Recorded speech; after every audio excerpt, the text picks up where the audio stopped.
Good morning class 10th।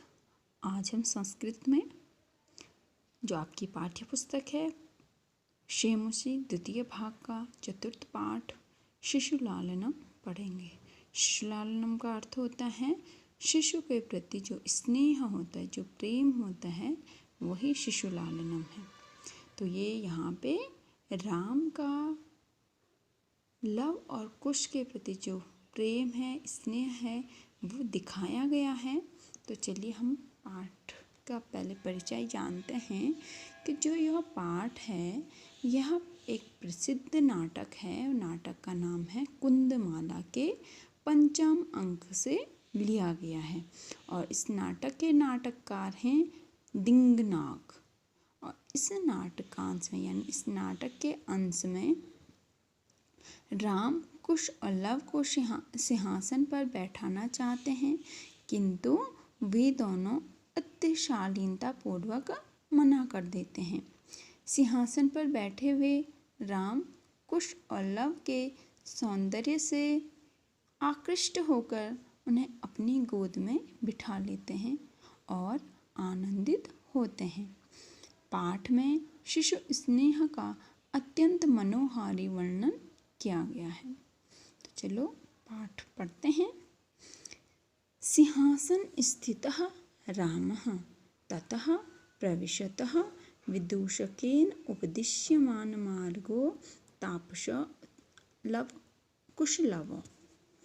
तो यहाँ पे सिंहासन स्थित राम यानी सिंहासन पर स्थित राम, यानी राम कहाँ बैठे हुए हैं? अपने सिंहासन पर बैठे हुए हैं। ततः प्रविशता, तथा मतलब फिर उसके पश्चात, प्रविशता मतलब प्रवेश करते हैं। विदूषकेन, यहाँ पे देखो ये बड़ा सा शब्द लग रहा है, तो पहले हम इसकी संधि विच्छेद करेंगे। तो क्या होगा ये? विदूषकेन धन उपदिश्यमान मार्गो। आपको मैंने जब गुण संधि पढ़ाई थी तो उसमें बताया था कि विदूषकेन अ के बाद जब उ आता है तो दोनों का ओ हो जाता है। यहाँ पे गुण संधि है। विदूषकेन उपदिश्यमान मार्गो यानी विदूषक के द्वारा, उपदिश्य मतलब दिखाए गए मार्ग यानी रास्ते पे। इसके पश्चात विदूषक द्वारा बताए गए रास्ते से तापसों तापसी कुश और लव प्रविशता मतलब प्रवेश करते हैं। जिस प्रकार से नाटक शुरू होता है, तो नाटक के शुरू में क्या है? राम अपने सिंहासन पर बैठे हैं और उसके पश्चात क्या हो रहा है? विदूषक रास्ता दिखाते हुए, विदूषक के साथ विदूषक रास्ता दिखाते हुए कुश और लव उस राजसभा में प्रवेश कर रहे हैं। विदूषक कहते हैं इत आर्य, हे आर्य, इधर से आर्य, इधर, यानी उनको मार्ग दिखा रहे हैं। इधर से आओ, इधर से आओ, यानी कह रहे हैं इधर से आर्य, इधर से कुशलव दोनों एक साथ। ठीक है। रामम उपसृत्य प्रणम्य च, रामम राम के उपसृत्य मतलब पास जाकर, राम के पास जाकर के, और च मतलब और, प्रणम्य मतलब प्रणाम करके। राम के पास जा कर के और प्रणाम करके कहते हैं, क्या करते हैं? अपि कुशलम महाराजस्य, महाराज आप कुशल हो? उनकी कुशल क्षेम पूछ रहे हैं। जिस प्रकार से आप कहते हैं अरे ठीक हो तुम, तो वैसे ही वो भी महाराज राम को पूछ रहे हैं कि महाराज आप कुशल हो? राम कहते हैं युष्मत् दर्शनात् कुशलम इव। यहाँ पे भी देखो संधि विच्छेद होगी। युष्मत् धन दर्शनात् कुशलम इव, यानी कुशलम धन इव। ये कह रहे हैं युष्मत् दर्शनात्, आपके, युष्मत् मतलब आपके, दर्शनात् दर्शन से, कुशलम इव ठीक हूँ, कुशल, आपके दर्शन कुशल के समान, यानी मैंने आपको देख लिया है तो मैं आपके दर्शन से क्या हूँ? खुद को अच्छा महसूस कर रहा हूँ। यानी वो इसलिए वो कह रहे हैं आपके दर्शन कुशल के समान हैं। भवतो कि वयम अत्र कुशल प्रश्नस्य भाजनम एव। फिर आगे कह रहे हैं किम क्या, वयम मतलब हम, अत्र मतलब यहाँ पर, भवतो मतलब आपके, कुशल प्रश्नस्य कुशल प्रश्न के, भाजनम मतलब पात्र या योग्य एव ही हैं। क्या हम यहाँ पर आपके कुशल प्रश्न के पात्र ही हैं? न पुनः अतिथि जन समुचितस्य कंठाश्लेषस्य परिषज्य अहो हृदयग्राही स्पर्शः। तो आगे फिर कहते हैं वो क्या कह रहे हैं यहाँ पे, क्या हम यहाँ पे आपके कुशल प्रश्न के ही पात्र हैं? कुशल प्रश्न मतलब क्या हम यहाँ पे बैठे हैं तो केवल तुम हमसे यही पूछोगे कि अरे तुम ठीक हो, क्या हो? ना पुनः क्या, फिर अतिथि जन के समुचित कंठाश्लेष्य, कंठाश्लेष्य मतलब आलिंगन के योग्य नहीं है। क्या अतिथि किसके लिए कह रहे हैं? वो कुश और लव के लिए कह रहे हैं, अतिथि हैं वो। अतिथि जन के समुचित मतलब योग्य, कंठाश्लेष्य के आलिंगन के योग्य नहीं, अतिथि जन के आलिंगन के योग्य नहीं है।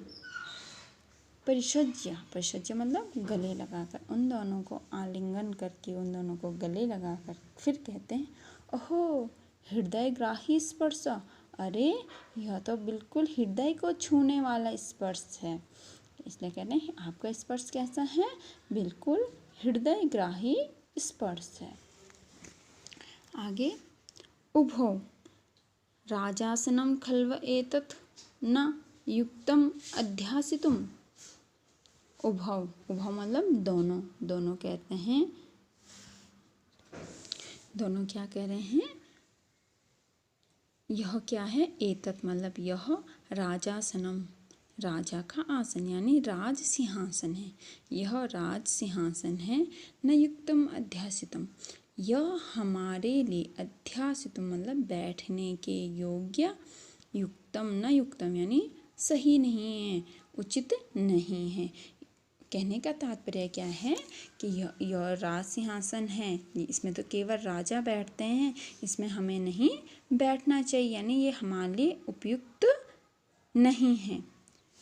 राम कहते हैं सव्यवधानम चरित्र लोपाय तस्माद् अंकम व्यवहितम अध्याश्यताम सिंहासनम।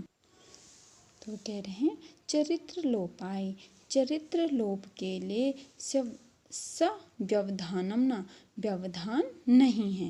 वो कह रहे हैं अरे इसमें तुम्हारे चरित्र में कोई बाधा नहीं आनी चाहिए।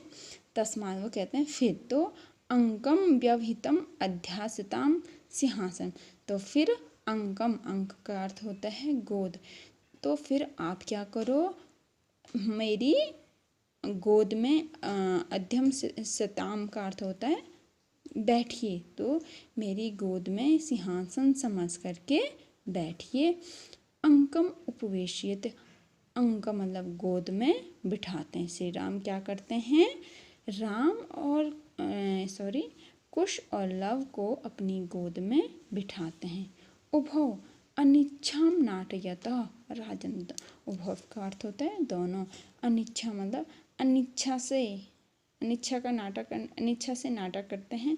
राजन अरे यानी वो उनको पसंद नहीं आ रहा है कि गोद में बैठना है, तो कह अरे राजम अलम अति दाक्षिणेन, वो कहते हैं हे राजन, अलम मतलब अति शालीनता, अलम अति दाक्षिणेन मतलब अत्यधिक शालीनता न हो। अलम का अर्थ होता है बस, यानी इतनी शालीनता से बस करो, नहीं इतनी शालीनता नहीं होनी चाहिए। राम अलम अति शालीनतया, राम भी क्या कहते हैं? अरे तुम अत्यधिक शालीनता मत करो, इतना अधिक शिष्टाचार मत करो। फिर वो आगे कहते हैं भवत शिशुजनों वयो अनुरोधात् गुणं महताम अपि लालनीय एव व्रजति हिम करो अपि बाल भावात् पशुपति मस्तक केतक छदित्वम। तो ये क्या यहाँ पे क्या है, पहले हम इसका अनुवाद देख लेते हैं। गुणम महताम अपि वयो अनुरोधात् शिशुजनुः लालनीय एव भवति। हिमकरो अपि बालभावात् पशुपतिमस्तक कीतकछदत्वं व्रजति। यानी कि राम क्या कह रहे हैं, गुणम महताम अपि, जो महान गुणी व्यक्ति होते हैं उनके लिए भी वयो अनुराग, वय मतलब आयु, छोटी आयु के बालक लालनीय एवं अत्यधिक गुणी व्यक्तियों के लिए भी वयो अनुराग, छोटी आयु वाले शिशुजनों बालक लालनीय एवं भवति, लालनीय ही होते हैं। यानी जो महान बहुत बड़े बड़े व्यक्ति होते हैं, बहुत गुणवान व्यक्ति होते हैं, वो भी अगर किसी छोटे बच्चे को देखते हैं वो उनको क्या करते हैं, लालनीय मतलब उनको लाड प्यार करते हैं। फिर आगे कहते हैं व्रजित हिम करो बाल भावात् पशुपति मस्तक कीतक छदत्वम। हिम करो, हिमकर किसे कहते हैं, चंद्रमा। हिम करो अपि, चंद्रमा भी बाल भावात्, बाल भाव के कारण ही पशुपति, पशुपति किसे कहते हैं, शिव जी के। आपने देखा होगा शिव जी के सिर पे हमेशा ही चंद्रमा रहता है। तो क्या कह रहे हैं कि चंद्रमा भी बाल भाव के कारण ही शिव जी के मस्तक पर सुशोभित होता है। कैसे, जिस प्रकार से केतक छदत्वम, केतक केत की एक पुष्प होता है जिसको हम कहते हैं जैस्मिन, जैस्मिन के फूलों का जो चूड़ा होता है जिस प्रकार सुशोभित होता है, उसी प्रकार ही आप दोनों बालक भी मेरे गोद में सुशोभित हो रहे हैं।